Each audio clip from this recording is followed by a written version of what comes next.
Today, ladies and gentlemen, may be one of the most brain dead moves by a communication app. Discord, instant messaging social media platform that has the security of a wet paper towel, has decided that the best way to protect its users, mainly minors, is to demand their government IDs and facial scans. So, starting next month, Discord is implementing a teen by default policy globally. So, on paper, this sounds like a very noble move to protect their users and especially minors in this case. But in reality, this is a dumpster fire when it comes to privacy and data, and we're going to be breaking that down for you today. So, Discord wants to make every account teen by default. To prove that you aren't a teen or access certain features in Discord, you now have to play a little fun game called Let's Give Our Private or Sensitive Information to a multi-million-dollar company. If you want your account to break free from the restrictions of a teen by default account, you would have to upload a government ID or a facial scan. Now, I'm not an anarchist that's on the internet in hopes that it's just a wasteland where it's not safe for kids. Protecting kids in an online space is objectively a good thing. I think to argue against that is a little bit weird. Not even a little bit, it's really weird.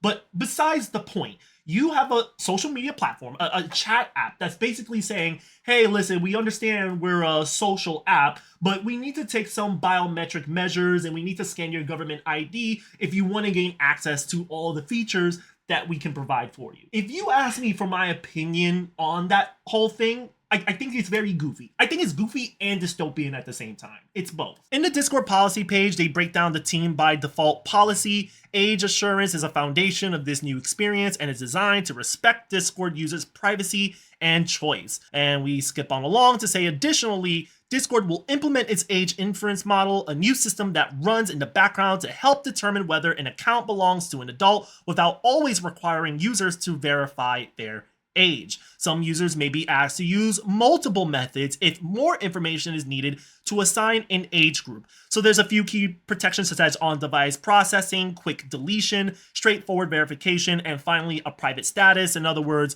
other Discord users won't know if you are an adult or a teen. You can look that information up on your account settings, basically. I think it's really funny that Discord is pulling like a trust me bro kind of energy with this whole, hey, we're going to take your sensitive information to ensure you're an adult, but we're not going to keep this information. No one will know if you're a teen or an adult, because if we take a trip down memory lane just 5 months ago, back in October 2025, Discord actually had a data breach where 70,000 government IDs were compromised by hackers. Imagine being one of those 70,000 people. Like, you trusted them with your ID to verify yourself, and then Discord basically left the front door unlocked and the lights on for hackers. Now you have to think to yourself, okay, what if it's not 70,000? What if it's 7 million or 70 million?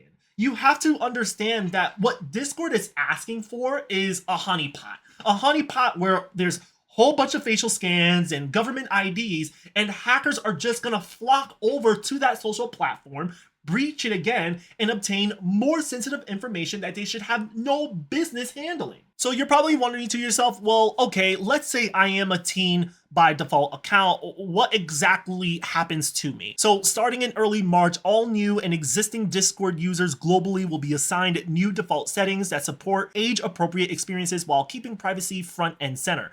So for instance, content filters, Discord users will need to be age assured as adults in order to unblur sensitive content or turn off the setting. Age gated spaces, only users who are age assured as adults will be able to access age restricted channels, servers, and app commands. Then we have message request inbox. Direct messages from people a user may not know are routed to a separate inbox by default, and access to modify this setting is limited to age-assured adult users. Fourth, we have the friend request alerts, where people will receive warning prompts for friend requests from users they may not know. And finally, stage restrictions. Only age-assured adults may speak on stage in servers, or basically stage channels. And then last year, we've also seen that Discord successfully launched a team by default experience in the UK and Australia, and this global rollout builds on that approach to deliver consistent, age-appropriate protections worldwide. So let's be very clear on this. This is my take on this. You let me know what you think. I don't think there's anything wrong with why Discord is doing what they're doing. Of course, they're in it to protect the kids, of course, but there are other reasons as to why they're doing this. So let's focus on the why for a moment. So besides protecting kids, there are two big reasons why they're doing this. For one, they're doing this because there are a lot of countries that are pushing a lot of online safety laws, especially a lot of laws that involves minors, of course. So this is Discord's way of getting ahead of the curve before it just catches up to them. This is them just ripping the band-aid before it gets to them, right? Then finally, you also have Discord that may have filed for a US IPO, according to Bloomberg News. So this is Discord's way of deep cleaning their services and their platform before they get publicly traded in the stock market. I also want to talk about the teen council that Discord has going on. I swear to God, this is absolutely performative. Like, I hate it so much.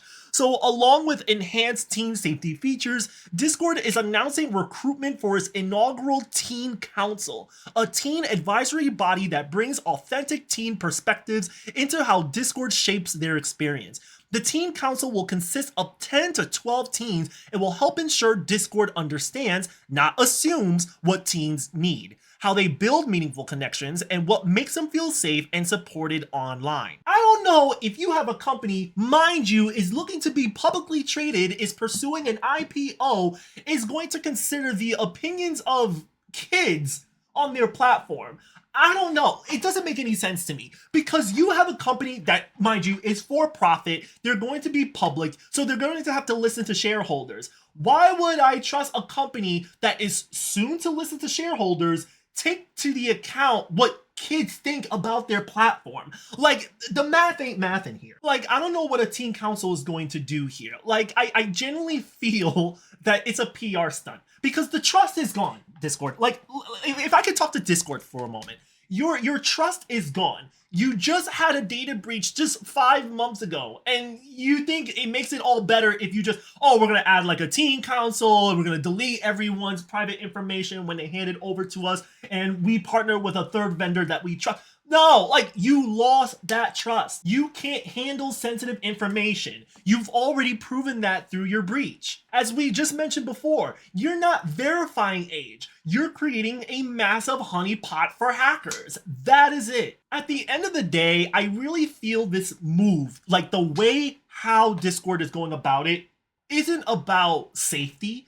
It's about data, and it's about control. We're taking user privacy and throwing it into the dumpster fire while we're taking the words of shareholders and regulators into consideration. If you're going to care about safety, then okay, you really need to focus in your moderation. You need to focus on encryption of data, not just harvest data for the sake of age verifying and to just call it a good day. But that's just my take on the whole thing. I just honestly do not want Discord to take a 3D scan of my skull and then say, all right, maybe you are an adult. All right, we'll let you slide. Like, there are false positives. There are biases. There are also errors. Like, hey, there are people who are adults, but they look like kids. Like, they look really young. They got some good genes. So maybe the AI may scan their face and say, I think you're a kid. You don't look like an adult. We might need your ID.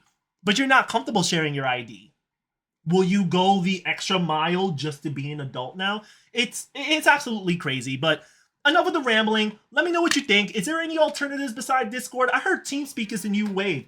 Let me know what y'all think. I'll see y'all in my next video. Peace.